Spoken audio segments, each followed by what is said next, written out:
আলবানী পর্যন্ত হাদিসটিকে সহিহ বলেছেন। আল্লাহর হাবিব বলছেন, ইদা ফারাগা মিন দাফনিল মাইয়াতি ওয়াকাফাত আলাইহি ক্বালু ইস্তাগফিরু লি আখিকুম। আমার নবী বলছেন, মৃত্যু ব্যক্তিকে দাফন করার পর তোমরা চলে যেও না, দাঁড়াও। ইয়া রাসূলুল্লাহ, দাঁড়িয়ে কি করব? আমার আপনার নবী মুস্তাফা সাল্লাল্লাহু আলাইহি ওয়াসাল্লাম বলছেন, ক্বালু ইস্তাগফিরু লি আখিকুম, তোমরা তোমার মৃত্যু ভাইয়ের জন্য ইস্তেগফার করো, দোয়া করো। জোরে বল সুবহানাল্লাহ, সুবহানাল্লাহ। মৃত্যু ব্যক্তিকে দাফন করার পর তোমরা চলে যেও না, দাঁড়াও, মৃত্যু ব্যক্তির জন্য দোয়া করো। কেমন ভাবে দোয়া করব? পৃথিবীর মুসলমান লামাযহাবিদের ফতোয়ার কিতাব ফাতাওয়া নাসিরিয়ার মধ্যে লিপিবদ্ধ রয়েছে যে আল্লাহর নবী মুস্তাফা মৃত্যু ব্যক্তিকে দাফন করার পর স্বাভাবিক দোয়া করতেন, সবাইকে নিয়ে হাত তুলে দোয়া করতেন। লামাযহাবিদের গুরু জুবের আলী সেই নিজের কিতাব ফাতাওয়া ইলমিয়ার মধ্যে লিখেছে যে দাফন করার পর এই হাদিস থেকে প্রমাণিত হয় সবাই মিলে হাত তুলে দোয়া করা জায়েজ রয়েছে, নবী মুস্তাফা করতে বলেছেন। লামাযহাবিদের সবচাইতে বড় মুফতি ইবনে বাজ মাজমুয়া ফাতাওয়ালে ইবনে বাজের মধ্যে লিখেছেন, দাফন করার পর সবাই মিলে হাত তুলে দোয়া সাহাবায়ে কেরাম করতেন, তাই দাফন করার পর সবাই মিলে হাত তুলে দোয়া করা এটা জায়েজ, বরং নবী মুস্তাফা করতে বলেছেন। জোরে বলুন সুবহানাল্লাহ, সুবহানাল্লাহ। তাহলে যেই ব্যক্তি পালিয়ে গেল তারা নবীর দিনকে মানলো না যেই ব্যক্তি দোয়া করলো তারা নবীর দিনকে মানলো? এখন তো যুগ উল্টা চলছে বাবা।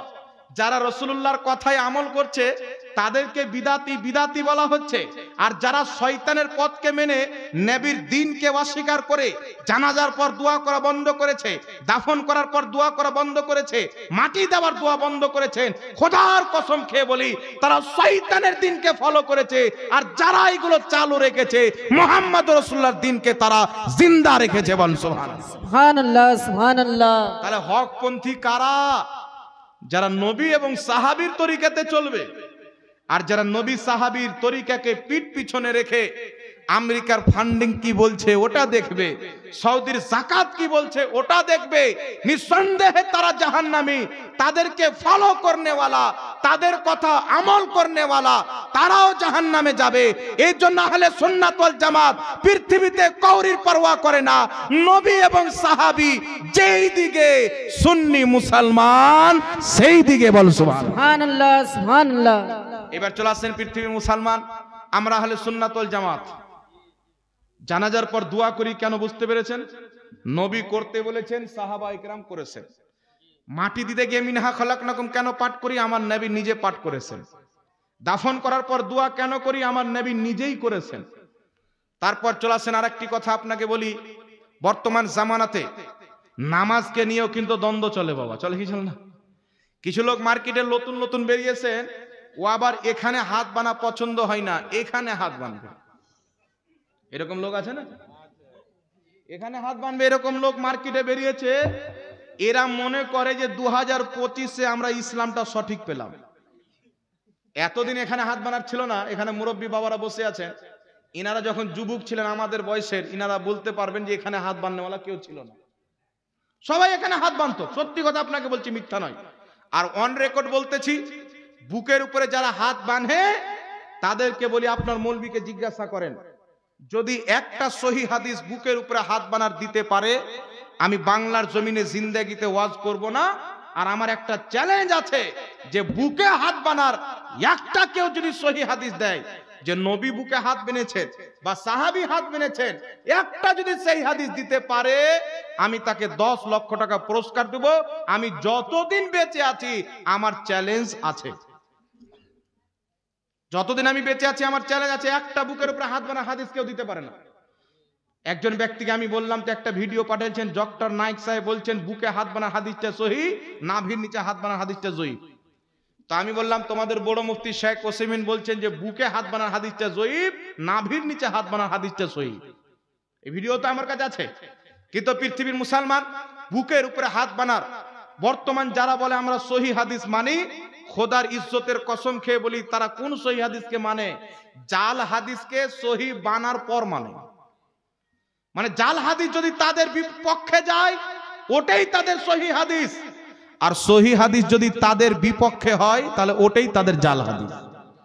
আর আমরা আহলে সুন্নাত ওয়াল জামাত যেই দিকে সহিহ হাদিস ওই দিকে আমরা আহলে সুন্নাত ওয়াল জামাত। জোরে বল সুবহানাল্লাহ। এই জন্য পৃথিবীর মুসলমান চার মাযহাবের ইমাম হোক, তার পূর্বের ইমাম হোক, পরের ইমাম হোক, আজ পর্যন্ত কোন নির্ভরযোগ্য ইমাম বুকে হাত বেঁধে নামাজ পড়তে হবে কোন ইমাম থেকে একটাও কেউ গ্রহণযোগ্য কল দেখাতে পারে না। 1450 বছরের তারিখে, 1450 বছরের ইতিহাসে আজ পর্যন্ত কেউ একজন ইমামের গ্রহণযোগ্য কল পেশ করতে পারে না যে বুকের উপরে হাত বেঁধে নামাজ পড়া জায়েজ আছে। তাহলে এতদিন পর্যন্ত কোন ইমামকে হাদিস বুঝেনি, আজকে মোল্লা বুঝে নিল। কিন্তু আমরা যে নাভির নিচে হাত বাঁধি, আমাদের ব্যাপারে কোন ইমাম বলেছে কি বলেনি? এই পৃথিবীর মুসলমান 6টা সহিহ হাদিসের কিতাব, কটা সহিহ হাদিসের কিতাব জোরে বলেন? 6টা সহিহ হাদিসের কিতাব। আবু দাউদ শরীফের মধ্যে হাদিস লিপিবদ্ধ রয়েছে। হযরতে আলী রাদিয়াল্লাহু তাআলা আনহু বলতেছেন, ওয়াদউল কাফে আলাল কাফে, ডান হাতকে কবজি বাম হাতের কবজির উপরে রেখে, ফি সলাতি তাহতা সুররা, নামাজে নাভির নিচে বাঁধা। উনি বলছেন এটাই হচ্ছে সুন্নাত। ডান হাতকে বাম হাতে রেখে নাভির নিচে বাঁধতে হবে। হযরতে আলী বলছেন সুন্নাত। এই হাদিসকে যত লোক জয়ীফ বলেছেন সবটাই হচ্ছে জারহে মুবহাম, মানে জয়ীফ বলার কারণ কেউ বয়ান করেননি। তবে আমরা যতটা রিসার্চ করে পেয়েছি এই হাদিসটি হচ্ছে হাসান সহিহ। জোরে বলেন সুবহানাল্লাহ। সুবহানাল্লাহ। হযরতে আলী বলছেন নাভির নিচে হাত বাঁধতে হবে, হাদিসটি হচ্ছে হাসান সহিহ।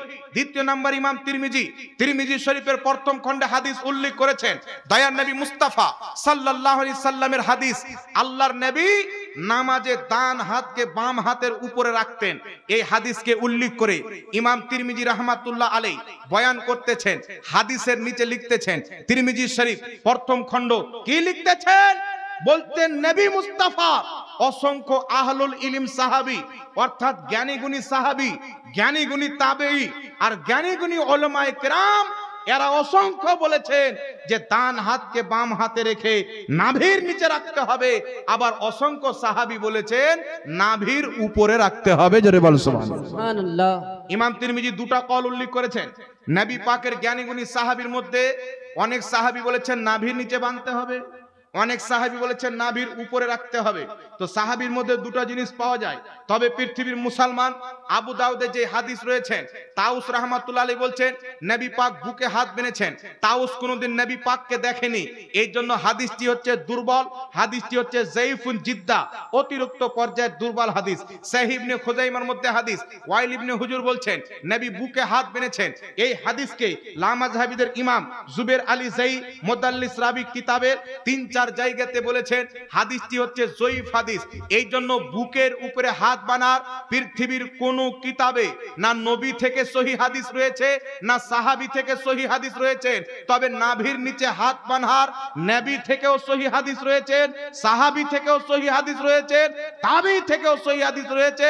মুহাম্মদ রাসূলুল্লাহ নিজেই নাভির নিচে হাত বেঁধেছেন। জোরে বল সুবহানাল্লাহ। সুবহানাল্লাহ। নারে তাকবীর, নারে রিসালাত, नारे हैदरी, मसलक आला हजरत, उलमा अहले सुन्नत, नारे तकबीर। इमाम बुखारी, इमाम मुस्लिम, इनाদের ওস্তাদ ইমাম ইবনে মাজার ওস্তাদ ইমাম ইবনে আবি শাইবা আল মুসান্নাফ কিতাবের মধ্যে লিখছেন, হযরতে ওয়াইল ইবনে হুজুর বলছেন আমি নবীর সঙ্গে নামাজ পড়লাম, ইয়াদাউ ইয়ামিনাহু আলা শিমালিহি ফি সলাতি তাহতা সুররা, মুহাম্মদ রাসূলুল্লাহকে দেখলাম তিনি ডান হাতকে বাম হাতে রেখে নাভির নিচে বেঁধেছেন। জোরে বল সুবহানাল্লাহ। সুবহানাল্লাহ। ইমাম নিবামি বলতেছেন ইসনাদুহু সহিহ, আসারুস সুনান কিতাবের মধ্যে ইমাম নিবামি বলছেন নবী নাভির নিচে হাত বেঁধেছেন, হাদিসটির সনদ হচ্ছে সহিহ। লামাযহাবীদের ইমাম আব্দুর রহমান মুবারকপুরি তুহফাতুল আহওয়াজের মধ্যে লিখতেছেন হাদিসটি হচ্ছে সহিহ। তো সহিহ হাদিস দ্বারা প্রমাণিত আল্লাহর নবী মুস্তাফা ডান হাতকে বাম হাতের উপরে রেখে নাভির নিচে বেঁধেছেন। জোরে বল সুবহানাল্লাহ। সুবহানাল্লাহ। আমরা যদি নাভির নিচে হাত বাঁধি কোনো সমস্যা আছে? একটু জোরে বলতে হবে। তাহলে বুকের উপরে বাঁধলে কি সমস্যা আছে? জি হ্যাঁ, সমস্যা আছে। কিসের সমস্যা আছে একটু লক্ষ্য করে শুনেন। ইমাম মালিক রাহমাতুল্লাহ আলাইহি বিশ্ববিখ্যাত ইমাম, 4 মাযহাবের মধ্যে মালিকি মাযহাবের ইমাম, ইমাম মালিক রাহমাতুল্লাহ আলাইহি বলতেছেন নামাজে বুকের উপরে হাত বাঁধা মাকরু। মাকরু কাকে বলে? শরীয়তে অপছন্দনীয় কাজকে মাকরু বলা হয়। যেটা ইসলাম পছন্দ করে না সেটাকে মাকরু বলা হয়। ইমাম মালিক বলছেন বুকে হাত বানা মাকরু। যারা বুকে হাত বানে তাদের সবচাইতে বড় ইমাম ইবনে তাইমিয়ার ছাত্র ইমাম ইবনুল কাইয়্যিম নিজের কিতাব আল ফাওয়াইদের মধ্যে লিখতেছেন বুকের উপরে হাত বানা এটা হচ্ছে মাকরু, শরীয়তে অপছন্দনীয় কাজ।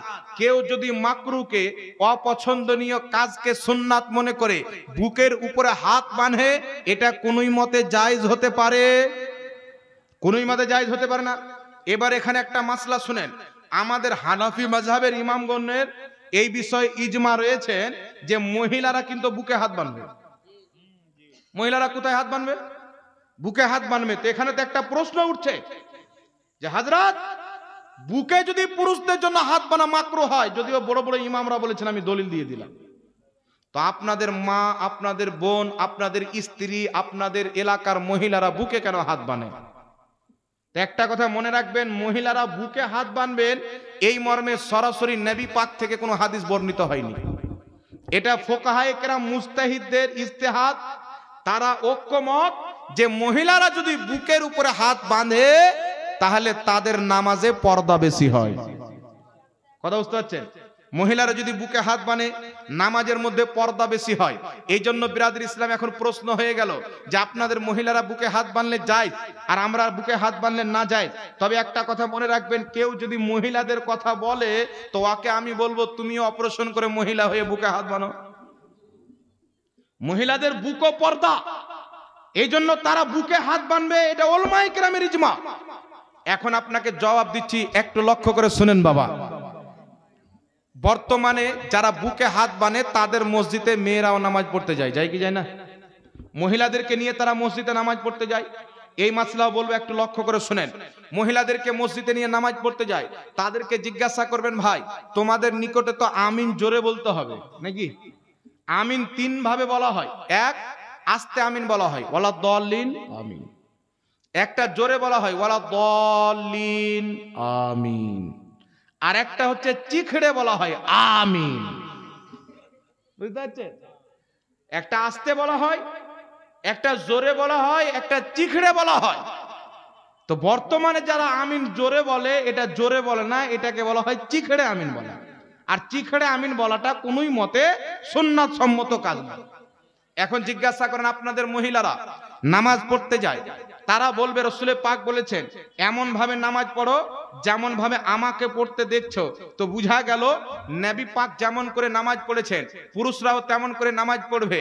নবী পাক যেমন করে নামাজ পড়েছেন মহিলারাও তেমন করে নামাজ পড়বে। তো আপনাদের মহিলা বুকে হাত বাঁধছে, আপনারা নাভির নিচে হাত বাঁধছেন, তো দুই রকম তো হয়ে গেল।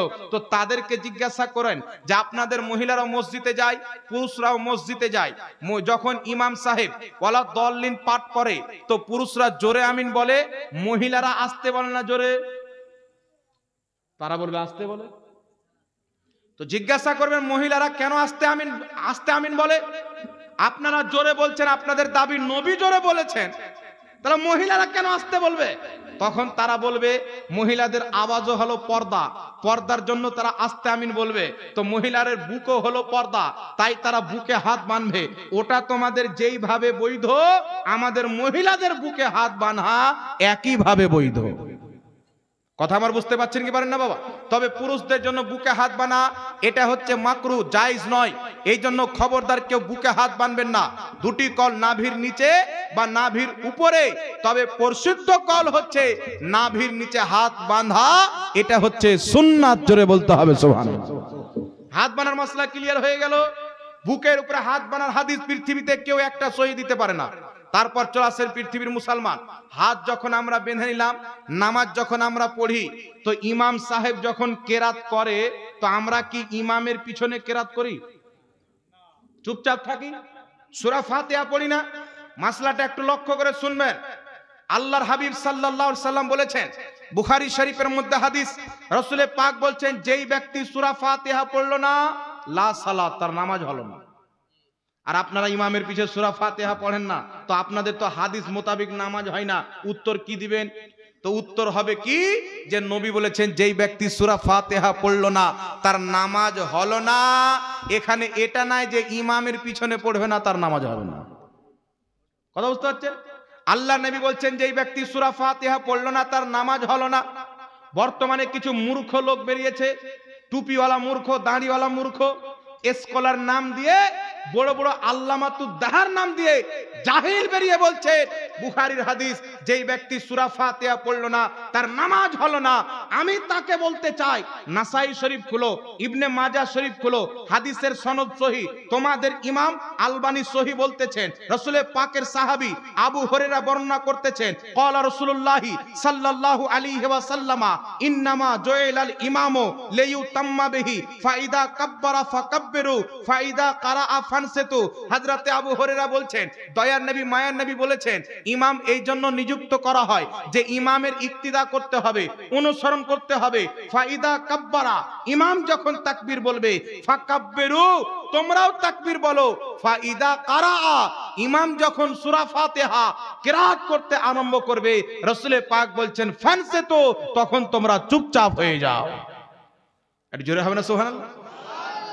বুখারীর হাদিস বলছেন যে সূরা ফাতিহা পড়লো না তার নামাজ হলো না, সহি হাদিস। আর নাসাই ইবনে মাজার সহি হাদিস, নবী বলছেন ইমামের পিছনে চুপ থাকতে হবে। তাহলে দুটো হাদিসের প্রতি তো আমল করতে হবে। একটা হাদিসকে নিয়ে বলছেন হানাফিদের নামাজ হয় না, সুন্নিরা ইমামের পিছে সূরা ফাতিহা পড়ে না, সুন্নিদের নামাজ হয় না। তো সুন্নিরা তোমাদের মতন মূর্খ নয়, তোমাদের মতন জাহিল নয়, আমাদের কাছে আরো হাদিস রয়েছেন। রাসূল পাক বলছেন যেই ব্যক্তি সূরা ফাতিহা পড়লো না তার নামাজ হলো না। আমরা একা একই নামাজ পড়লে সূরা ফাতিহা ছাড়ি না, ওখানে বুখারীর হাদিসে আমল করি। ইমামের পিছে থাকলে সূরা ফাতিহা পড়ি না, এখানে ইবনে মাজাহ ও নাসাইর হাদিসে আমল করি। সুবহানাল্লাহ। কথা বুঝতে পেরেছেন? একা একই নামাজ পড়লো, সূরা ফাতিহা পড়লো না, তার নামাজ হবে না, কিন্তু ইমামের পিছনে থাকলে পড়তে হবে না। তাহলে একা একই নামাজ পড়ে সূরা ফাতিহা ছাড়লাম না, বুখারীর হাদিসে আমল করলাম, আর ইমামের পিছে নামাজ পড়ে সূরা ফাতিহা পড়লাম না, চুপ থাকলাম, ইবনে মাজাহ নাসাইর হাদিসে আমল করলাম। একটু জোরে বলতে হবে সুবহানাল্লাহ। এবার চলে আসেন বিরাদ ইসলাম, কিতাবটির নাম হচ্ছে সুনানুত তিরমিজি। এই তিরমিজি শরীফের মধ্যে ইমাম তিরমিজি রাহমাতুল্লাহ আলাইহি হাদিস নিয়েছেন।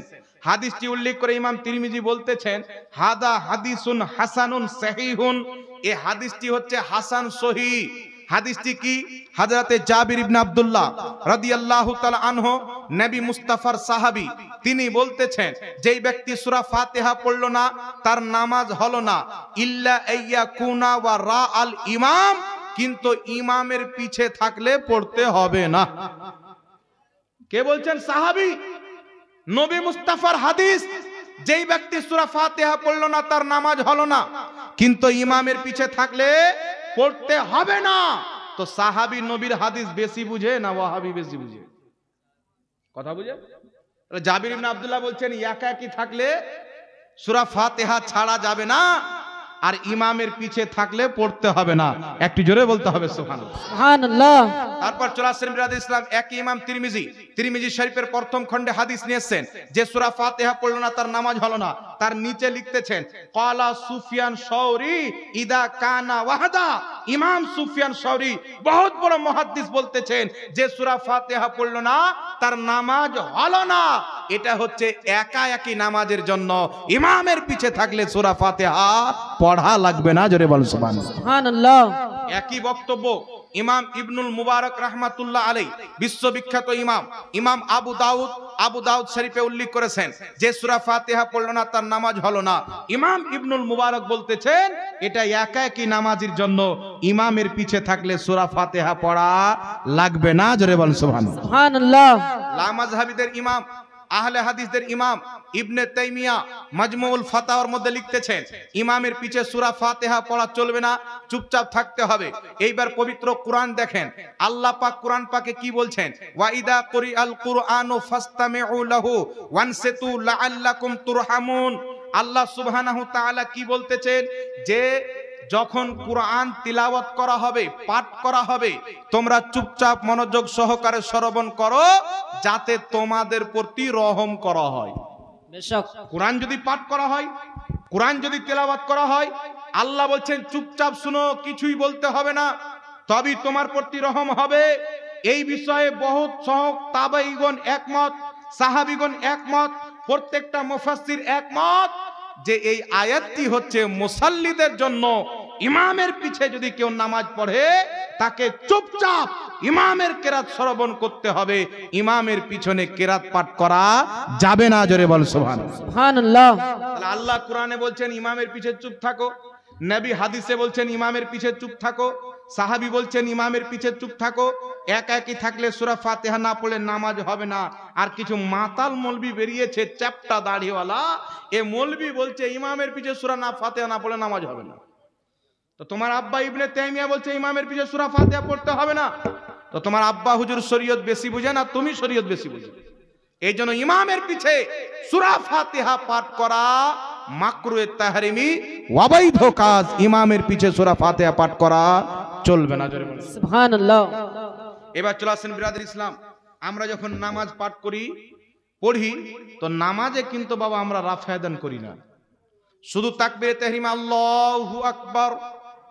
রুকুতে যাওয়ার টাইমেও হাত তুলি না, রুকু থেকে উঠার টাইমেও হাত তুলি না, ঠিক না ঠিক? এটাই তো। এই জন্য কত কিতাব লেখা হয়েছে। বাংলাদেশে একটা মৌলবি আছে, ওর নাম হলো আব্দুর রাজ্জাক। আমি ওকে বলি কাজ্জাব বিন ইহুদি। কারণ আছে বলার, এমনি বলি না বাবা। আমার বলা যদি ভুল হয় তো আমি তওবা করতে প্রস্তুত আছি। কেন বলছে আগে কারণটা শুনেন।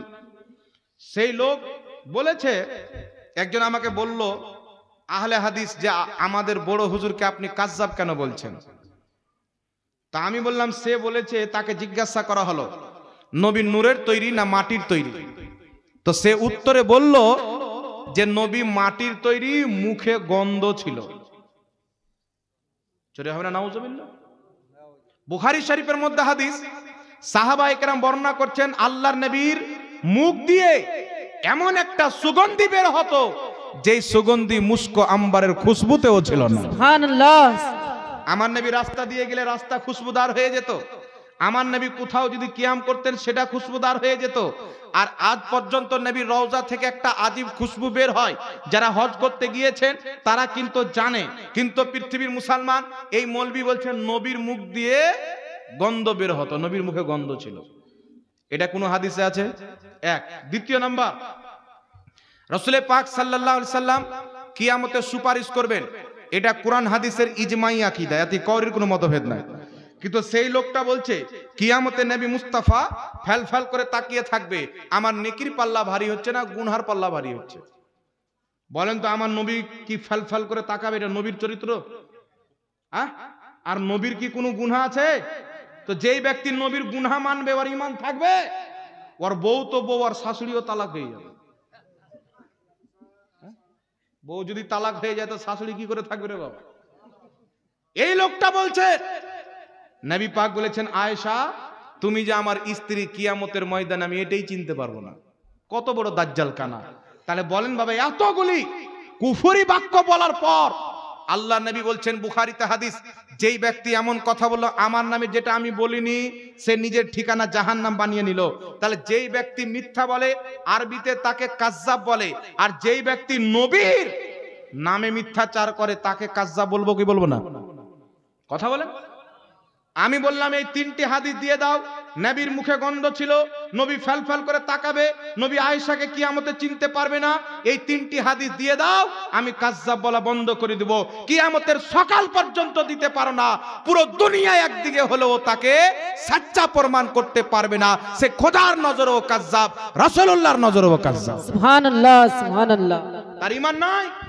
এরা কিতাব লিখেছে কি হানাফিদের নামাজ জাল, আমাদের নামাজ শরীয়ত সম্মত, কিতাব লিখেছে। কিন্তু আমি কোরআন থেকে হাদিস থেকে প্রমাণ করলাম ওদের নামাজই জাল নামাজ। তারপর চলে আসেন বাবা, তারা উল্লেখ করেছেন কি রফায়দান করা হচ্ছে জরুরি। রুকুতে যাওয়ার টাইম, রুকু থেকে উঠার টাইম, যেই ব্যক্তি রফায়দান করবে না, এখন কিছু দাতলা কানা বেরিয়েছে, এরা বলতে চায় যে ওদের নামাজ হবে না। মানে হানাফিরা রফায়দান করে না তো হানাফিদের নামাজ হয় না, এইরকম জাহিল মার্কেটে বেরিয়েছে। তবে আপনাকে বলতে চাই বাবা, এই যে কথা বলেছে না কিয়ামতের সকাল পর্যন্ত প্রমাণ করতে পারবে না। কয়েকটি দলিল দিচ্ছি শুনেন। ইবনে তাইমিয়া মাজমুউল ফাতাওয়ার মধ্যে লিখেছে, কি লিখেছে?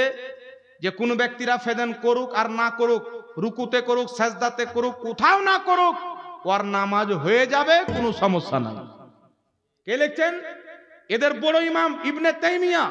দ্বিতীয় নাম্বার চলে আসেন লামাযহাবীদের ইমাম ফাতাওয়া নাজিরের মধ্যে নাজির হোসেন দেহলভি লিখছে, রাফায়দান করুক আর না করুক আমাদের নিকটে করা মুস্তাহাব।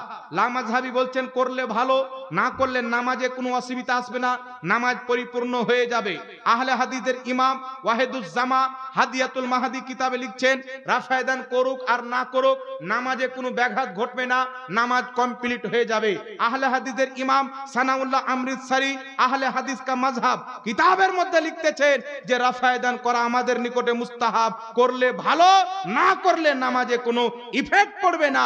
রাফায়দান না করলেও তার নামাজ নবী মুস্তাফার সহিহ নামাজ। জোরে বল সুবহানাল্লাহ, সুবহানাল্লাহ। তাদের একাধিক কিতাবের মধ্যে রয়েছে। ফাতাওয়া উলামায়ে আহলে হাদিসের মধ্যে লিখেছে রাফায়দান করা না করা দুটোই সমান, করলেও কোনো সমস্যা নাই, না করলেও কোনো সমস্যা নাই। এইবার এরা বর্তমান জামানাতে পাবলিককে গুমরাহ করার জন্য, ভয় দেখিয়ে ওয়াহাবি বানার জন্য বলছে যেই ব্যক্তি রাফায়দান করবে না তার নামাজ হবে না, কিন্তু কিয়ামতের সকাল পর্যন্ত এটা প্রমাণ করতে পারবে না। এবার আমরা কেন রাফায়দান করি না একটু লক্ষ্য করে শুনেন বাবা। কিতাবটির নাম মুসনাদে হুমায়দি, লেখকের নাম ইমাম হুমায়দি, ইমাম বুখারী রাহমাতুল্লাহ আলাইহির ওস্তাদ ইমাম হুমায়দি মুসনাদে হুমায়দির মধ্যে হাদিস নিয়েছেন হযরতে আব্দুল্লাহ ইবনে উমর, যিনি বুখারীতে বর্ণনা করেছেন নবী রুকুতে যাওয়ার টাইমে রাফায়দান হাত তুলেছেন, রুকু থেকে উঠার টাইমে হাত তুলেছেন, যিনি বর্ণনা করেছেন আব্দুল্লাহ ইবনে উমর, তিনি এই কিতাবে বর্ণনা করছেন মুসনাদে হুমায়দিতে সহিহ সনদে হাদিস বর্ণিত হয়েছেন আল্লাহর নবী মুস্তাফা তাকবীরে তাহরিমার সময় হাত উত্তোলন করতেন সাজদাতে যাওয়ার টাইম, সাজদা থেকে উঠার টাইম, আর দুই সাজদার মাঝে নবী মুস্তাফা রাফায়দান করতেন না। জোরে বলুন সুবহানাল্লাহ। তো যিনি করার হাদিস বর্ণনা করেছেন তিনি না করারও হাদিস বর্ণনা করেছেন। তারপর আরেকটি কিতাব চলেছেন আখবারুল ফুকাহা ওয়াল মুহাদ্দিসিন, কম বেশি 1250 বছর পূর্বের লেখা কিতাব। লেখকের নাম হচ্ছে ইমাম ইবনুল হারিস রাহমাতুল্লাহ আলাইহি। এই কিতাবে সহিহ সনদে হাদিস নিয়েছেন হযরতে আব্দুল্লাহ ইবনে উমর রাদিয়াল্লাহু তাআলা আনহু বলতেছেন, কি বলতেছেন, দয়ার নবী মুস্তাফা সাল্লাল্লাহু আলাইহি সাল্লাম মক্কাতে যতদিন ছিলেন রাফায়দান করতেন রুকুতে যাওয়ার টাইম, রুকু থেকে উঠার টাইম। মক্কা থেকে হিজরত করে মদিনা আসার পর নিজের মাদানী জিন্দেগিতে শেষের দিকে আল্লাহর নবী রাফায়দান করা ছেড়ে দিয়েছিলেন, শুধু তাকবীরে তাহরিমা রাফায়দান করতেন, পূর্ণ নামাজে আর কোথাও তিনি হাত উত্তোলন করতেন না। জোরে বলুন সুবহানাল্লাহ, সুবহানাল্লাহ। দুটি দলিল হয়ে গেল। আরেকটি দলিল শুনেন, কিতাবটির নাম হচ্ছে তিরমিজি। এই তিরমিজি শরীফের মধ্যে হযরতে আব্দুল্লাহ ইবনে মাসউদ রাদিয়াল্লাহু তাআলা আনহু সাহাবী তাবেঈর মাজমা লেগে আছেন, তিনি বলছেন আমি কি তোমাদেরকে রাসূলুল্লাহর নামাজ শিখাবো না, দেখাবো না? হযরতে আব্দুল্লাহ ইবনে মাসউদ উনি কোন তবকার সাহাবী ছিলেন একটু লক্ষ্য করে শুনেন বাবা। বুখারী শরীফের মধ্যে হাদিস, নবী মুস্তাফা সাল্লাল্লাহু আলাইহি ওয়াসাল্লাম বলছেন তোমরা কোরআন পাক শিখো 4 জন ব্যক্তির কাছ থেকে। কোরআন শিখো 4 জন ব্যক্তির কাছ থেকে। আমার নবী মুস্তাফা সর্বপ্রথম যিনার নাম নিয়েছেন তিনার নাম হচ্ছে আব্দুল্লাহ ইবনে মাসউদ। জোরে বলুন সুবহানাল্লাহ, সুবহানাল্লাহ। সাহাবীদের মধ্যে সবচাইতে বেশি জ্ঞানী, সবচাইতে বেশি ফকি হযরতে আব্দুল্লাহ ইবনে মাসউদ বলছেন আমি কি তোমাদেরকে রাসূলুল্লাহর নামাজ পড়ে দেখাবো না? লোকজন বললেন অবশ্যই দেখান। হযরতে আব্দুল্লাহ ইবনে মাসউদ যিনি চিরকাল নবী মুস্তাফার পিছে নামাজ আদায় করেছেন, তিনি যখন নামাজ পড়তে আরম্ভ করলেন আব্দুল্লাহ ইবনে মাসউদ রাদিয়াল্লাহু তাআলা আনহু তাকবীরে তাহরিমা ছাড়া পূর্ণ নামাজে আর কোথাও হাত উত্তোলন করলেন না। তিনি প্রমাণ করে দিলেন আমার নবী মুস্তাফা নামাজে রাফায়দান করা ছেড়ে দিয়েছিলেন। জোরে বল সুবহানাল্লাহ, সুবহানাল্লাহ, সুবহানাল্লাহ। নারে তাকবীর, নারে রিসালাত, নারে হায়দারি, মাসলাকে আলা হযরত, ওলামা আহলে সুন্নাত, নারে তাকবীর, নারে রিসালাত। এই হাদিসটিকে ইমাম তিরমিজি শরীফের কোন নুসখাতে বলেছেন হাসান, আর কোন নুসখাতে লেখা আছে হাসান সহিহ। সুবহানাল্লাহ বলেন। এই হাদিসটিকে লামাযহাবীদের বড় ইমাম ইবনে হাজাম আল মুহাল্লা কিতাবে লিখেছেন এই হাদিসের সনদ হচ্ছে সহিহ। লামাযহাবীদের ইমাম নাসিরউদ্দিন আলবানী সিলসিলায়ে আহাদিসে সহিহার মধ্যে লিখেছে, হাদিসটির সনদ হচ্ছে সহিহ। এই হাদিসটিকে লামাযহাবীদের ইমাম মুহাম্মদ শাকির তিরমিজির ব্যাখ্যাতে লিখেছেন, এই হাদিসের সনদ হচ্ছে সহিহ। হাদিসটির প্রতি যত আপত্তি করা হয় এই সমস্ত আপত্তি হচ্ছে বাতিল এবং অগ্রহণযোগ্য। শেখ সালিম লামাযহাবীদের গুরু লিখতেছেন, হাদিসটির সনদ হচ্ছে সহিহ। ইমাম দারেকুতনি বলতেছেন হাদিসটির সনদ হচ্ছে সহিহ। ইমাম নিবামি বলতেছেন হাদিসটির সনদ হচ্ছে সহিহ। ইমাম জাইলাই বলতেছেন হাদিসটির সনদ সহিহ। আমার জানা মতে 12 থেকে 15 জন ইমাম বলেছেন হাদিসটির সনদ সহিহ। জোরে বলতে হবে সুবহানাল্লাহ। তাহলে বলেন তো বাবা, সহিহ হাদিস দ্বারা কি প্রমাণিত হলো? যে আল্লাহর নবী রাফায়ে দান করতেন না, তবে বুখারীতে হাদিস আছে করতেন, মুসলিমে হাদিস আছে করতেন। তো আল্লাহর নবী পূর্বে রাফায়ে দান করতেন, পরে তিনি হাত উত্তোলন করা রুকুতে ছেড়ে দিয়েছিলেন। এই জন্য আমরাও ছেড়ে দিয়েছি।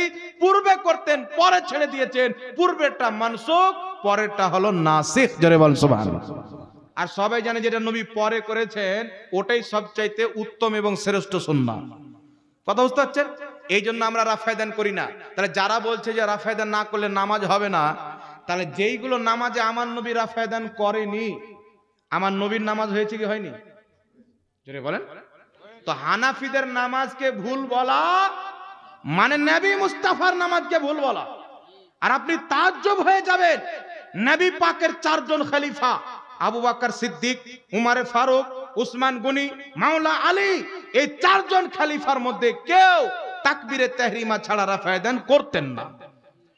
আবু বকর সিদ্দিক করতেন না, উমর ফারুক করতেন না, উসমান গনি করতেন না, মাওলা আলীও করতেন না। তাহলে আপনারা বলেন এই 4 জন সাহাবীর নামাজ হয়েছে কি হয়নি বাবা? হয়েছে না হয়নি? জোরে বলেন।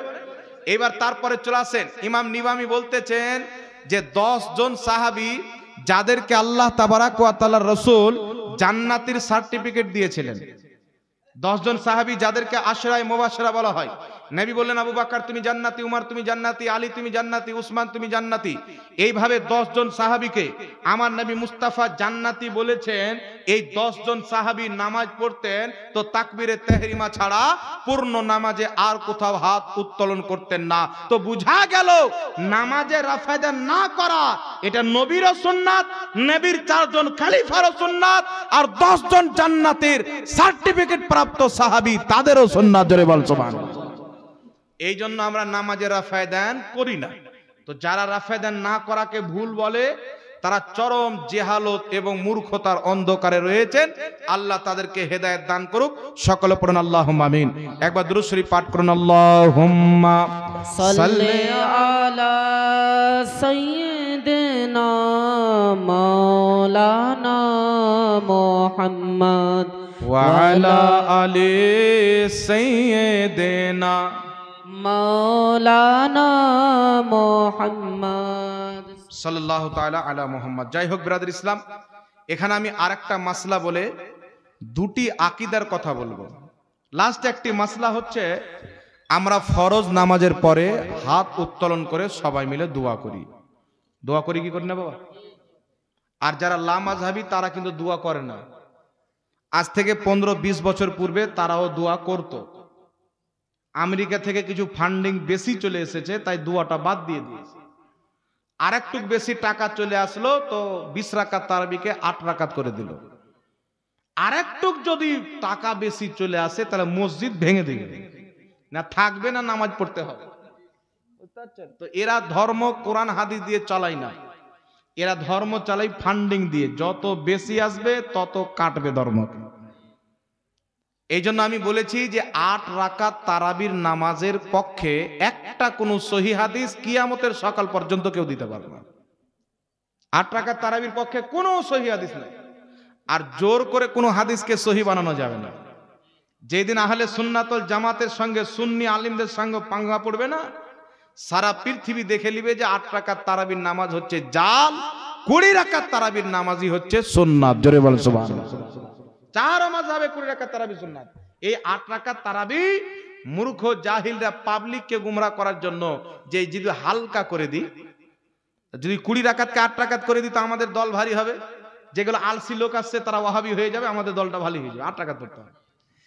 3 তালাককে 1 তালাক করে দিই, তাহলে যারা গাঁজাখোরগুলো বউ ছাড়ে 3 তালাক দেয় এরা তো বউকে ছাড়বে না, এরা আমাদের দিকে হয়ে যাবে। তো এরা দলকে বাড়ার জন্য, ইসলামকে কমজোর করার জন্য আল্লাহ আল্লাহ রসুলের দিনকে পরিবর্তন করে দিচ্ছে। কিন্তু আমরা আহলে সুন্নাত ওয়াল জামাত ওই দিনের প্রতি কায়েম আছি যেই দিন খোদা এবং তার রসুল আমাদেরকে দিয়েছেন। যেই দিনের প্রতি সাহাবা কায়েম ছিলেন, যেই দিনের প্রতি তাবেঈ কায়েম ছিলেন, যেই দিনের প্রতি গৌসে আজম কায়েম ছিলেন, যেই দিনের প্রতি খাজা মঈনুদ্দিন চিশতি কায়েম ছিলেন, ওই দিনকে আমরা ফলো করে চলতেছি। আমাদের আকীদা, আমাদের দিন এটা নতুন নয়। 1450 বছর পূর্বে মক্কা মদিনার সাহাবার যে আকীদা ছিল, আহলে সুন্নাত ওয়াল জামাতেরও সেটাই আকীদা। বলেন সুবহানাল্লাহ, সুবহানাল্লাহ, সুবহানাল্লাহ। পৃথিবীর মুসলমান আল্লাহ পাক পবিত্র কোরআনে বলছেন, ফাইদা ফারাগতা ফানসাব। আল্লাহ পাক বলছেন, যখন তুমি নামাজ থেকে ফারিগ হবে দোয়াতে পরিশ্রম করো। আব্দুল্লাহ ইবনে আব্বাস তাফসীর ইবনে আব্বাসের মধ্যে লিখতেছেন, ওই দোয়াটা কি বলছেন, ফরজ নামাজের পর যখন তুমি ফরজ নামাজ থেকে ফারিগ হবে তখন আল্লাহর নিকটে দোয়াতে ব্যস্ত হয়ে যাও। নবী পাক সাল্লাল্লাহু আলাইহি সাল্লাম বলছেন, যেই ব্যক্তি ফরজ এবং সুন্নাত নামাজের মাঝে দোয়া করে ফাসলা না করবে, সেই ব্যক্তি ইহুদিদের তরিকা অবলম্বন করলো। এই জন্য ফরজ নামাজ আর সুন্নাতের মাঝে দোয়া করে তফাৎ করতে আমার নবী মুস্তাফা বলেছেন, যারা করে না, নাজায়েজ মনে করে, তারা ইহুদিদের তরিকাকে অবলম্বন করে।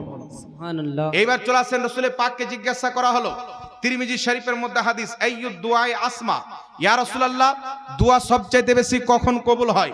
আমার আপনার নবী বললেন, ফরজ নামাজের পর এবং অর্ধেক রাত্রি অর্থাৎ তাহাজ্জুদের নামাজের পর দোয়া বেশি কবুল হয়। তো যেই টাইমে দোয়া বেশি কবুল হবে ওই টাইমে দোয়া করতে হবে না ছাড়তে হবে?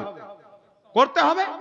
এখন মোল্লা সাহেব বলবেন, হুজুর দোয়া তো করতে হবে কিন্তু হাত তুলে করতে হবে, কোথায় আছে? হাত তুলে দেখেন, এদেরকে আবার হাত তুলে দোয়া করার প্রবলেম আছে। আবু দাউদ শরীফের মধ্যে সহিহ হাদিস অনেক কিতাবে এসেছেন, রাসূল পাক বলছেন, যখন তুমি আল্লাহর কাছে কিছু চাইবে তো রাফা ইয়াদাইহি, নিজের দুইখানা হাতকে উত্তোলন করে চাইবে। যখন আল্লাহর কাছে দোয়া করবে দুইখানা হাত উত্তোলন করে চাইবে। মাজমাউ যাওয়াইদের মধ্যে মুআজামুল কাবির তাবরানির মধ্যে সহিহ সনদে হাদিস এসেছেন, রাসূল পাক বলছেন, যখনই মুসলমান দলবদ্ধ হয়ে সবাই মিলে হাত উত্তোলন করে দোয়া করে, আল্লাহর প্রতি তা দেওয়া ওয়াজিব হয়ে যায় যা দোয়াকারী দোয়ার মাধ্যমে আল্লাহর কাছে চায়। জোরে বল সুবহানাল্লাহ। এই জন্য পৃথিবীর মুসলমান ফরজ নামাজের পর হাত তুলে দোয়া করা জায়েজ, আমার নবী নিজেই করেছেন। কিতাবটির নাম হচ্ছে তাফসিরে ইবনে আবি হাতিম। দয়ার নবী মুস্তাফা ফরজ নামাজে সালাম ফিরানোর পর কিবলার দিকে মুখ করে রাফা ইয়াদাইহি, দুইখানা হাতকে উত্তোলন করতেন, ওয়া দুআ, তারপর নবী মুস্তাফা দোয়া করতেন। তারপরে চলে আসেন, কিতাবটির নাম আমালুল ইয়াউমি ওয়াল লাইল। এই কিতাবের মধ্যে সনদ সহ হাদিস বর্ণিত। দয়ার নবী মায়ার নবী সাল্লাল্লাহু আলাইহি সাল্লাম বলছেন, তোমরা প্রত্যেক নামাজের পর, প্রত্যেক ফরজ নামাজের পর নিজের দুইখানা হাতকে উত্তোলন করে দোয়া করো। আল্লাহর নবী বলছেন, যেই ব্যক্তি প্রত্যেক ফরজ নামাজের পর হাত উত্তোলন করে দোয়া করবে, আল্লাহ পাক অবশ্যই তার দোয়া কবুল করে নেবে। এই হাদিসকে উল্লেখ করে লা মাযহাবিদের গুরু ফাতাওয়া নাজিরিয়ার মধ্যে লিখতেছেন যে ফরজ নামাজের পর হাত তুলে দোয়া করা মুস্তাহাব, এই হাদিস দ্বারা প্রমাণিত। সুবহানাল্লাহ বলেন। লা মাযহাবিদের গুরু আব্দুল্লাহ রুকড়ি ফাতাওয়া আহলে হাদিসের মধ্যে লিখেছে, ফরজ নামাজের পর সবাই মিলে হাত তুলে দোয়া করা জায়েজ। লা মাযহাবিদের গুরু ফাতাওয়া নাজিরিয়ার মধ্যে লিখতেছেন, ফরজ নামাজের পর হাত তুলে দোয়া করা জায়েজ এবং সওয়াবের কাজ। লা মাযহাবিদের গুরু আব্দুর রহমান মুবারকপুরি তোহফাতুল আহওয়াজির 2য় খণ্ডের মধ্যে লিখতেছেন, ফরজ নামাজের পর সবাই মিলে হাত তুলে দোয়া করা প্রসিদ্ধ মত হলো এটা শরীয়তে জায়েজ আছে। জোরে বল সুবহানাল্লাহ। হাদিসেও জায়েজ আছে, নবী করেছেন, করতে বলেছেন। আল বেদায়া ওয়ান নিহায়ার মধ্যে, তারিখে তাবারির মধ্যে হাদিস, হযরতে আলা বিন হাজরামি অসংখ্য সাহাবীকে নিয়ে ফরজ নামাজ আদায় করলেন ফজরের। সালাম ফিরানোর পর দুইখানা হাত উত্তোলন করলেন দোয়াতে। পিছনের সমস্ত মুক্তাদি সাহাবী দেখছেন আমাদের ইমাম আলা বিন হাজরামি দোয়াতে হাত উত্তোলন করেছেন। প্রত্যেক সাহাবী সবাই হাত উত্তোলন করলেন। সবাই মিলে হাত উত্তোলন করে ফজরের ফরজ নামাজের পর তারা দোয়া করেছেন। তো কি বুঝতে পারা গেল, ফজরের ফরজ নামাজের পর হোক আর অন্য নামাজের পর হোক, মুস্তাফা জানে রহমত প্রত্যেক ফরজ নামাজের পর হাত তুলে দোয়া করতে বলেছেন। যারা নবীর দিনকে মানবে তারা হাত তুলে দোয়া করবে, করবে, আর যারা খ্রিস্টানদের দেওয়া ইসলাম মেনেছে তারাই এটাকে বিদআত বলবে মুসলমান। সুবহানাল্লাহ সুবহানাল্লাহ। তাহলে চিন্তা করেন বাবা, আমরা কেন বলছি যে ওয়াহাবি সে দূর রাখো। এরা আল্লাহর নবীর শরীয়তকে মানে না, এরা ফান্ডিং দিয়ে ধর্মকে চালায়। এদেরকে শয়তান যা বলে, আমেরিকার ফান্ডিং সৌদি আরব, আর সৌদি আরবের ফান্ডিং চলে আসে কোথায়? বিভিন্ন লোকের কাজ। তারা টাকা দিয়ে, কাউকে কল দিয়ে, কাউকে সাবমার্শাল দিয়ে, কাউকে কুরবানির টাইমে দুটা পাহাড় পাহাড় গরু দিয়ে নিজের দলে টানতে চায়। যে মানুষ যেই দিন আহলে সুন্নাত ওয়াল জামাতকে ত্যাগ করে ওয়াহাবিজমে চলে আসবে, রুহানিয়াত শেষ হয়ে যাবে, রুহানিয়াত ধ্বংস হয়ে যাবে, তাদের কলব থেকে ইসলাম মুছে যাবে। প্রকাশ্যে নাম আব্দুর রহমান নামাজি থাকবে, ভিতরের ঈমানটা থাকবে না, তো দুনিয়া থেকে ইসলামকে ধ্বংস করা সহজ হয়ে যাবে। এই জন্য আপনাদেরকে বলতে চাই, বুজুর্গানে দিন সালফে সালেহিনদের দামানকে থেমে থাকেন। আলহামদুলিল্লাহ, আমাদের প্রত্যেকটা আমলের দলিল খোদার কোরআনে, মুস্তাফার হাদিসে, মুহাদ্দিসদের কিতাবে লেখা আছে। আলহামদুলিল্লাহ, একটাও কাজ আমাদের বিনা দলিলের নাই। কথা বুঝতে পারছেন কি পারেন না? প্রত্যেকটা দলিল আমাদের কাছে রয়েছে। এবার একটা মাসলা শুনেন বাবা, আমাদের মা বোনেরা বাড়িতে নামাজ পড়ে, ঠিক না? ঠিক। আমরা মসজিদে নিয়ে যেতে নিষেধ করি, ঠিক না? আর কিছু লোক আছে তারা মসজিদে মা বোনদেরকে নিয়ে গিয়ে নামাজ পড়ে। তো আমরা কেন নিয়ে যাই না, আর তারা কেন নিয়ে যায়? কারণ তো আছে বাবা। আল্লাহর নবী মুস্তাফা বলেছেন, বুখারী শরীফের হাদিস, তোমরা তোমাদের মহিলাদেরকে মসজিদে আসতে নিষেধ করিও না। তোমরা তোমাদের মহিলারাকে মসজিদে আসতে নিষেধ করিও না।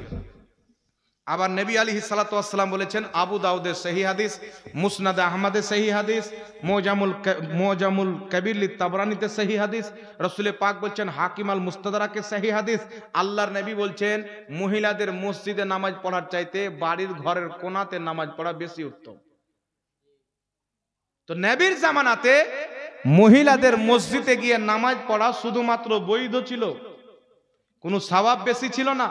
যে পুরুষ গিয়ে মসজিদে জামাতের সহিত নামাজ পড়বে তো তাদের সওয়াব বেশি হবে, নেকি বেশি হবে, তো তেমনি মহিলাদের হবে না, শুধু বৈধ ছিল, জায়েজ, নেকি বেশি ছিল না। বরং নবী বলেছিলেন যারা বাড়িতে নামাজ পড়বে, যেই মহিলা তার বাড়িতে নামাজ পড়া বেশি উত্তম, অর্থাৎ বাড়িতে নামাজ পড়লে নেকি বেশি। সুবহানাল্লাহ বলেন। এই জন্য নবী পাকের মেয়ে সাইয়্যিদাতুন নিসায়ে আহলিল জান্নাহ, জান্নাতি মহিলাদের সরদারনি হযরতে ফাতেমা রাদিয়াল্লাহু তাআলা আনহা নিজের জীবনে কোনোদিন এক ওয়াক্তের নামাজের জন্য মসজিদ যায়নি, এক ওয়াক্তের নামাজের জন্য। তাহলে মসজিদ না গেলে যদি মহিলাদের গুনাহ হতো, বা মসজিদ গেলে নেকি বেশি হতো, তাহলে হযরতে ফাতেমা যেতেন কি যেতেন না? নবী পাক যখন ফাতেমাকে জিজ্ঞাসা করলেন মহিলাদের ব্যাপারে, তো ফাতেমা বলেছিলেন, আব্বা, মহিলাদের সবচাইতে উত্তম জায়গা হচ্ছে মসজিদ চাইতে তাদের বাড়িতে নামাজ পড়া বেশি উত্তম। বাড়ির বারান্দায় নামাজ পড়ার চাইতে ঘরের কোণাতে নামাজ পড়া মহিলাদের জন্য সবচাইতে বেশি উত্তম। জোরে বল সুবহানাল্লাহ। ইমাম হাইসামি মাজমুউজ যাওয়াইদের সহিহ সনদে হাদিস নিয়েছেন, একজন সাহাবিয়া উম্মে হুমায়দ নবী পাকের নিকটে গিয়েছেন। আল্লাহর নবী বলছেন, উম্মে হুমায়দ, তুমি আমার পিছে নামাজ পড়তে বেশি পছন্দ করো, ভালোবাসো, তবে শুনো, আমার মসজিদে নামাজ পড়ার চাইতে তোমার গ্রামের মসজিদে নামাজ পড়া বেশি উত্তম। তোমার গ্রামের মসজিদে নামাজ পড়ার চাইতে তোমার বাড়িতে নামাজ পড়া বেশি উত্তম। বাড়ির বারান্দায় নামাজ পড়ার চাইতে ঘরের কোণাতে নামাজ পড়া তোমার জন্য সবচাইতে বেশি উত্তম। হযরতে উম্মে হুমায়দ বাড়িতে আসলেন, আসার পর নিজের স্বামীকে বলছেন, স্বামী, আমার জন্য ঘরের কোণাতে একটি জায়গা করে দাও। তিনার স্বামী একটি ঘরে কোণায় জায়গা করে দিলেন। তিনি চিরকাল সেখানে নামাজ পড়লেন। তিনার যখন জানাজা বেরিয়েছিল তো ওই কোণা থেকেই বেরিয়েছিল। সুবহানাল্লাহ। এই জন্য পৃথিবীর মুসলমান নবী পাকের যুগে মহিলাদের মসজিদে যাওয়া শুধুমাত্র বৈধ ছিল, আর বাড়িতে নামাজ পড়া তাদের জন্য বেশি উত্তম নেকির কাজ ছিল। সুবহানাল্লাহ। এইবার তো নবীর যুগে যখন জায়েজ ছিল, তো এখন আমরা নিষেধ কেন করি? বিরাদর ইসলাম, নবী পাকের ইন্তিকালের পর বুখারী শরীফের মধ্যে হাদিস, হযরতে মায়েশা সিদ্দিকা রাদিয়াল্লাহু তাআলা আনহা মহিলাদের চরিত্র ব্যবহারকে দেখে বলেছিলেন যে নবী মুস্তাফা যদি জাহিরি জিন্দেগিতে থাকতেন তো তোমাদেরকে মসজিদে আসতে নিষেধ করে দিতেন। কে বলছেন? নবীর স্ত্রী মায়েশা, বুখারীর হাদিস। আল্লাহর নবী যদি জাহিরি জিন্দেগিতে থাকতেন তোমাদেরকে মসজিদে আসা নিষেধ করে দিতেন। কারণটা কি? মহিলারা সাজতে আরম্ভ করেছিল, ঢং করতে আরম্ভ করেছিল, সাজে না, সাজসজ্জ করতে আরম্ভ করেছিল। নবী পাকের যুগে আল্লাহর নবী তাদের মাঝে নিজেই উপস্থিত ছিলেন, যার কারণে তারা এগুলো করতে পারেনি। নবীর ইন্তিকালের পর পর্দাতে সামান্য ঢিলঢাল এসেছে। মায়েশা বলছেন নবী থাকলে মসজিদে আসতে নিষেধ করে দিতেন। যখন উমর ফারুকের খেলাফতের যুগ আসলো, আস্তে আস্তে মহিলাদের মসজিদে আসা বন্ধ হয়ে গেল। তো হযরত উমর ফারুক মহিলাদের মসজিদে নামাজ পড়তে আসা মাকরু মনে করতেন। হযরতে আব্দুল্লাহ ইবনে মাসউদ সাহাবীদের মধ্যে সবচাইতে বড় জ্ঞানী সাহাবী, মুজতাহিদ সাহাবী। কোন মহিলা যদি মসজিদে নামাজ পড়তে আসতো, সেই মহিলাকে হযরতে আব্দুল্লাহ ইবনে মাসউদ পাথর চালিয়ে মারতেন, ভাগ এখান থেকে। তো সাহাবায়ে কেরামরা পছন্দ করতেন না। কেন? তাদের ক্যারেক্টারের মধ্যে পরিবর্তন চলে এসেছিল। এখন বলেন বাবা, হযরতে উমর ফারুকের জামানায় সাহাবার যুগে মহিলাদের মধ্যে কিছুটা পরিবর্তন চলে আসলে তারা যদি মসজিদে ঢুকতে না দেয়, তাহলে এখন মহিলাদের চরিত্র ভালো হয়েছে না ওই যুগ থেকে বেশি খারাপ হয়েছে? কথা বলেন, বেশি খারাপ হয়েছে। এখন তো মসজিদে যাওয়া একেবারে নাজায়েজ, কোনোই মতে জায়েজ হবে না। এই জন্য পৃথিবীর মুসলমান আমরা মহিলাদেরকে মসজিদে যেতে দিই না। হযরতে ইবনে আব্দুল বার আল ইস্তিসকার কিতাবে লিখছেন, ইমাম সুফিয়ান সাউরি বলছেন মহিলাদের ঈদগাহতে যাওয়া মাকরু। ইমাম ইবনুল মুবারক বলছেন মহিলাদের ঈদগাহতে যাওয়া মাকরু। ইমাম আবু হানিফা বলছেন মহিলাদের ঈদগাহ যাওয়া মাকরু। পর্দার কারণে মহিলারা ঈদগাহতে যেতে পাবে না, মসজিদে যেতে পাবে না। তারা কি করবে? বাড়িতে ঘরের কোণাতে নামাজ পড়বে। সেখানে নামাজ পড়াতেই আল্লাহ সুবহানাহু তাআলা মসজিদে নামাজ পড়ার চাইতে বেশি তাদেরকে সওয়াব দান করবে। জোরে বল সুবহানাল্লাহ। এখানে একটা উদাহরণ আপনাকে দিই বাবা। আপনাদের এই বস্টম নগরের একজন ব্যক্তি চাকরি পেল। চাকরিটা কি? অঞ্চলে গিয়ে সকাল 10টা থেকে নিয়ে বিকাল 4টা পর্যন্ত ডিউটি করতে হবে। বেতন হলো 25,000। কোন অঞ্চলে চাকরি পেল? আপনাদের অঞ্চলে। আর সেম চাকরি যদি সেই ব্যক্তি মুর্শিদাবাদে গিয়ে করে, বহরমপুরে গিয়ে করে, তাহলে সেম চাকরি, সেম ডিউটি, বেতন হবে 15,000 টাকা। এলাকাতে 25, মুর্শিদাবাদে বাইরে বিদেশে গিয়ে করলে 15,000। ডিউটি সেম, চাকরি সেম। সেই লোকটা যদি বলে যে আমি বিদেশে গিয়ে করব, আমি চাকরিওয়ালা মানুষ, তাহলে বিদেশে গিয়ে যদি সেম চাকরি 15,000 টাকা দিয়ে করে, মা বাপকে ছেড়ে, স্ত্রী বাচ্চাকে ছেড়ে গিয়ে, তাহলে আপনাদের এলাকার লোক ওকে চালাক বলবে না পাগল বলবে? পাগল বলবে, বলবে না? তাহলে মহিলাদের মুস্তাফা বলছেন ঘরের ভিতরে নামাজ পড়া বেশি উত্তম, বেশি নেকি। তারপরেও কেউ যদি জবরদস্তি মসজিদে নিয়ে যায়, তাহলে ও পাগল লোক হবে না চালাক লোক হবে? পাগল নয়, গাধা লোক হবে।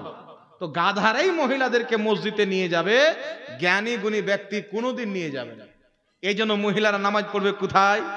বাড়িতে নামাজ পড়বে। আল্লাহ বুঝার তৌফিক দান করুক। সকলে পড়ুন আল্লাহুম্মা আমিন। একবার দুরূদ শরীফ পাঠ করুন। আল্লাহুম্মা সাল্লি আলা সাইয়্যিদিনা মাওলানা মুহাম্মদ ওয়া আলা আলি সাইয়্যিদিনা মাওলানা মুহাম্মদ সাল্লাল্লাহু তাআলা আলা মুহাম্মদ সাল্লাল্লাহু আলাইহি ওয়াসাল্লাম। যাই হোক ব্রাদার ইসলাম, আর একটা কথা আপনাদেরকে বলে দিই, এই ফিতনা আপনাদের কালিয়াচকের মাটিতে দেখা দিয়েছে। এই জন্য এটা বলছি, একটু গুরুত্ব মনোযোগ সহকারে শুনবেন। আহলে সুন্নাত ওয়াল জামাতের আকীদা হচ্ছে আল্লাহর নবী সাল্লাল্লাহু আলাইহি ওয়াসাল্লামের পর সর্বশ্রেষ্ঠ ব্যক্তি নবীগণের পর হযরতে আবু বকর সিদ্দিক, তিনার পর উমরে ফারুক, তিনার পর উসমান গনি, 4 নম্বরে হযরতে মাওলা আলী রাদিয়াল্লাহু তাআলা আনহুম আজমাইন। কথা বুঝতে পারছেন? বর্তমানে সুন্নি নাম দিয়ে, পীরপন্থী নাম দিয়ে, গৌস পাকের নাম নিয়ে, খাজা পাকের নাম নিয়ে কিছু লোক বেরিয়েছে। তারা মানুষকে বলতে চায় যে নবীর পরে সর্বশ্রেষ্ঠ হচ্ছেন আলী। এবার কিছু লোক তাদের ধোঁকাতে পড়ে নিজের ঈমানকে বিক্রি করে দেয়। মনে রাখবেন, সর্বশ্রেষ্ঠ আবু বকর সিদ্দিক। এটা কোথায় থেকে প্রমাণিত? আমি আপনাকে বলতে চাই যে হযরতে আলীর এই বিষয়ে কি আকীদা ছিল। বুখারী শরীফের মধ্যে, আপনার সহিহ বুখারীর মধ্যে হাদিস এসেছেন নবী পাক সাল্লাল্লাহু আলাইহি সাল্লামের সাহাবী হযরতে আলী রাদিয়াল্লাহু তাআলা আনহুকে তিনার ছেলে, হাদিস নাম্বার 3671 বুখারী শরীফ, মুহাম্মদ বিন হানফিয়া হযরতে আলীর বেটা জিজ্ঞাসা করছেন, আব্বা জান, আম্বিয়ায়ে কেরামের পর, নবীদের পর সবচাইতে আফজাল কে, উত্তম কে, সম্মানিত কে? তো হযরতে আলী বলছেন আবু বকর সিদ্দিক। সুবহানাল্লাহ বলেন। তারপরে বলছেন, আব্বা আবু বকর সিদ্দিকের পর কে? তো হযরতে আলী বলছেন উমর ফারুক। মুহাম্মদ বিন হানফিয়া হযরতে আলীর ছেলে বলছেন যে আমি মনে করলাম এইবার যদি জিজ্ঞাসা করি তো হযরতে উসমানের নাম বলবে, তাই আমি জিজ্ঞাসা করলাম যে আপনার নাম্বার কত নম্বরে? তো হযরতে আলী বললেন আমি তো একজন সাধারণ আম মুসলমান। জোরে বলেন সুবহানাল্লাহ। তো হযরতে আলী রাদিয়াল্লাহু তাআলা আনহুর আকীদা নবীর পর সর্বশ্রেষ্ঠ আবু বকর সিদ্দিক, তারপর উমর ফারুক, তারপর উসমান গনি। তাহলে কোন ব্যক্তি যদি হযরতে আলীর নাম নিয়ে তিনাকে আবু বকর সিদ্দিক চাইতে বেশি আফজাল বলে, তাহলে সেই ব্যক্তি হযরতে আলীকে মানলো না। কারণ হযরতে আলী এই আকীদা দিয়েছেন নবী মুস্তাফার পর আবু বকর সিদ্দিক, তারপর উমর, তারপর উসমান, তারপর মাওলা আলী। এটাই হচ্ছে ইসলামের আকীদা। জোরে বলেন সুবহানাল্লাহ। এটা গওস পাকের আকীদা, এটাই হচ্ছে খাজা পাকের আকীদা। তারপরে দ্বিতীয় নম্বরে হযরতে আমিরে মুআবিয়া রাদিয়াল্লাহু তাআলা আনহু, নবী পাকের সাহাবী। হযরতে আমিরে মুআবিয়া আর হযরতে আলীর অনেক যুদ্ধ হয়েছে, তবে উলামায়ে আহলে সুন্নাতগণ বড় বড় ইমাম